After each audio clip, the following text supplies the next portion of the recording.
बच्चों, welcome back to the my channel. और आज हम सभी करेंगे कार्यपत्रक 12। ये 8th क्लास का है। हिंदी की जो आपकी बुक है उसका चैप्टर नंबर 4 पढ़ रहे हैं हम। वसंत की बुक का चैप्टर 4 दीवानों की हस्ती। ठीक है, ये 31 अगस्त की हमारी वर्कशीट है। 30 अगस्त की आपकी हॉलीडे थी क्योंकि जन्माष्टमी थी। अब हम स्टार्ट करते हैं अपनी वर्कशीट। प्यारे बच्चों, आपकी पाठ्य पुस्तक वसंत के पाठों पर आधारित इन कार्यपत्रकों के माध्यम से आपसे विभिन्न पाठों पर क्या है हमने चर्चा की जा रही है। आइए इसी क्रम में आज दीवानों की हस्ती कविता की कुछ पंक्तियों पर चर्चा की जाए। तो आप सब वैसे पढ़ ही रहे हो, अपनी बुक के सारे चैप्टर्स को आप पढ़ रहे हो वर्कशीट की हेल्प से। और आज भी हम एक नया चैप्टर स्टार्ट कर रहे हैं, दीवानों की हस्ती। तो चलिए स्टार्ट करते हैं। ये एक कविता है हमारी, तो चलो देखते हैं। हम दीवानों की क्या हस्ती है, आज यहाँ है, आज यहाँ कल वहाँ चले, मस्ती का आलम साथ चला, हम धूल उड़ाते जहाँ चले। तो सबसे पहले इसका हम देख लेते हैं कि एक्सप्लेनेशन क्या है। इन पंक्तियों के माध्यम से कवि कहना चाहते हैं कि हम दीवानों की कोई हस्ती या घमंड नहीं होता। वो कहना चाहते हैं कि हम जो दीवाने होते हैं हमारे अंदर कोई हस्ती या फिर घमंड नहीं होता। ठीक है ना, हस्ती का मतलब है हैसियत या घमंड, वो ही बोल सकते हैं। हस्ती हमारे अंदर कोई घमंड नहीं होता। हम किसी घमंड में नहीं रहते, हम किसी घमंड में नहीं रहते हैं। हमारा कोई एक ठिकाना भी नहीं होता है। और वो कहते हैं कि हमारा जो है कोई ठिकाना भी नहीं होता। आज हम इस जगह पर होते हैं तो कल हम किसी और जगह पर होते हैं। उन्हें घूमना ज़्यादा पसंद होता है। हम अपनी मस्ती में धूल उड़ाते, अर्थात अब यहाँ पे लिख रहा है ना, हम अपनी मस्ती में धूल उड़ाते। इसका मतलब स्वच्छंदता के साथ जहाँ भी जाते हैं हमारे साथ मस्ती के भाव साथ साथ होते हैं। तो वो कहते हैं कि हम जहाँ भी जाते हैं हम एकदम मतलब स्वच्छंदता के साथ जाते हैं और हमारे साथ मस्ती ही मस्ती होती है। मतलब जहाँ पर लोग परेशान हों, चिंतित हों, वहाँ पर भी अगर वो जाएं तो क्या होगा, वहाँ के लोग भी प्रसन्न हो जाएंगे और मस्ती में झूम उठेंगे। तो ये उनका इस पूरे के पूरे जो हमारे 1-2 लाइन है इनमें कहना है कि हम दीवानों की क्या हस्ती है। हम आज यहाँ हैं तो कल वहाँ हैं। हस्ती का मतलब समझ में आ गया ना कि हमारी कोई घमंड नहीं होता। हम दीवानों में कोई घमंड नहीं होता। हम आज यहाँ हैं तो कल वहाँ हैं। मस्ती का आलम साथ चला, यानी कि जहाँ पर भी जाते हैं मस्ती का आलम लेकर जाते हैं। हम धूल उड़ाते जहाँ चले, मतलब वो जहाँ पर भी जाते हैं मस्ती ही मस्ती हो जाती है। तो ये इसका पूरा का पूरा हमने पढ़ लिया। अब है हमारे पास सेकंड वाला पैरा। इसमें हमें क्या बोला जा रहा है, आए बनकर उल्लास अभी, आंसू बनकर बह चले अभी, सब कहते ही रह गए, अरे तुम कैसे आए कहाँ चले। इसका मतलब क्या है, यहाँ से पढ़ेंगे। इन पंक्तियों में कवि कहना चाहते हैं कि हमारे साथ दुख या सुख की स्थायी रूप से नहीं रहते। मतलब दुख और सुख जो है वो हमारे साथ स्थायी रूप से नहीं रहते का क्या मतलब है कि जो दुख और सुख है वो हमारे साथ ज़्यादा टाइम तक रह नहीं पाता। दुख तो बिल्कुल नहीं रह पाता। खुशी हो या पीड़ा हो, हम इनसे प्रभावित नहीं होते। वो कहते हैं कि चाहे हमें खुशी हो चाहे हमें कोई दुख हो, हमें उससे कोई भी फ़र्क नहीं पड़ता है। हम तो अपनी मस्ती में रहते हैं।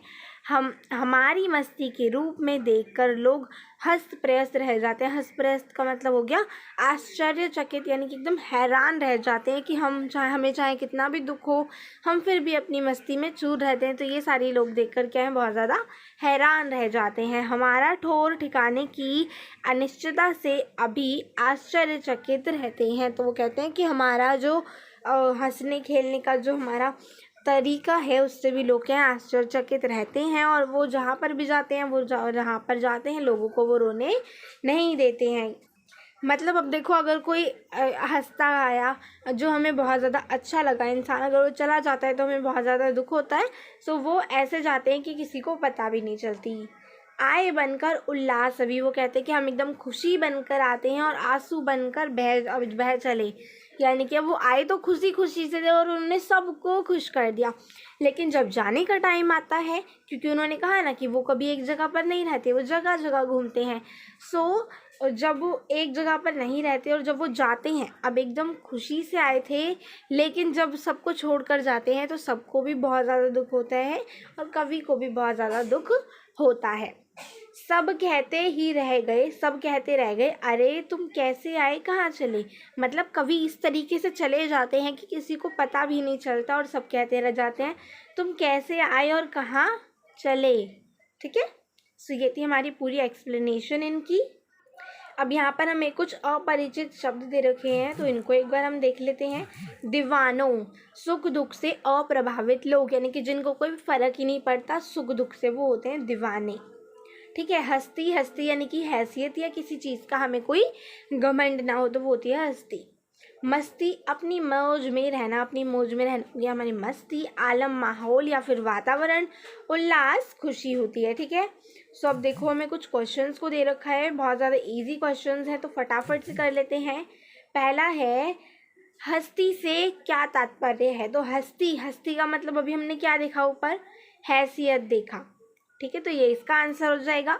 फिर है निम्नलिखित में से आलम शब्द के कौन सा जो हमारा शब्द है वो क्या होगा। आलम, आलम का मतलब क्या देखा हमने ऊपर, देखा माहौल। अभी देखो, अभी दिखाती हूँ एक बार और फिर से।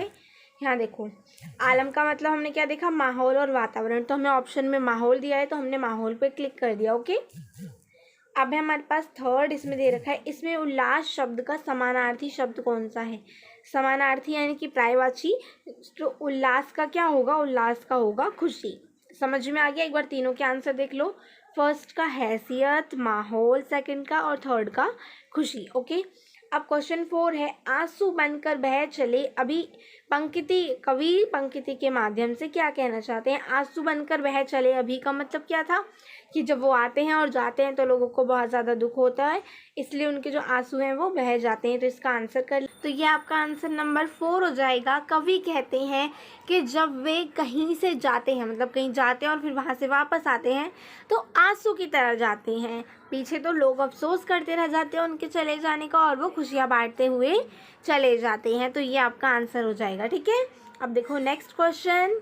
तो क्वेश्चन 5 है आज यहाँ कल चले, कल वहाँ चले से तात्पर्य, यानी कि वो एक जगह कहीं रुकना पसंद नहीं करते, इधर से उधर वो घूमते रहते हैं। तो इसका हमें आश्चर्य लिखना, मतलब पूरा का पूरा मेरे से एक्सप्लेन करना है इस लाइन को। तो चलो देखते हैं इसका आंसर। तो ये आंसर नंबर 5 हो जाएगा आपका। यहाँ पर लिखोगे आप लोग कवि। ठीक है, सो अब करो स्टार्ट। यहाँ पर कवि कहते हैं कि उनका कोई ठिकाना नहीं है, वे बस खुशियाँ बांटते हुए आज यहाँ होते हैं तो कल वहाँ होंगे। वो अपना मस्त मौला है, वो एकदम मस्त मौला है, मतलब जहाँ उनका मन करता है वो वहाँ जाते हैं, घूमते हैं, एंजॉय करते हैं। ठीक है ना, घूमते रहते हैं और खुशियाँ बांटते हैं, और जहाँ पर भी जाते हैं वो लोग खुशियाँ ही खुशियाँ बांटते हैं। तो ये आंसर नंबर 5 कर लो। अब देखो आगे क्या दे रखा है। तो देखो ये हमें दे रखा है आगे वर्कशीट में गतिविधि है, इस कविता में आए अपरिचित शब्दों जैसे दीवाने। अभी हमने अपरिचित शब्द करे, जैसे दीवानों, हस्ती, मस्ती, उल्लास, आलम आदि का शब्द प्रयोग करते हुए आपको एक कविता बनानी है। तो आप ये खुद बना सकते हो, या तो अगर आपको नहीं बन रही है आपसे तो आप लोग यही वाली कविता को लिख दीजिए। ओके, तो ये आपकी गतिविधि का आंसर हो जाएगा। तो बच्चों ये थी हमारी आज की इजी सी वर्कशीट। वीडियो पसंद आई तो लाइक और शेयर करना मत भूलना। और हाँ, अगर आपको ये वीडियो पसंद आई और आप मेरी वीडियो से आगे भी पढ़ना चाहते हैं तो चैनल को सब्सक्राइब कर लीजिए, नोटिफिकेशन बेल को ऑन कर लीजिए, ताकि मैं जब भी वीडियो डालूँ आपको वो नोटिफिकेशन मिल जाए। Thank you for watching.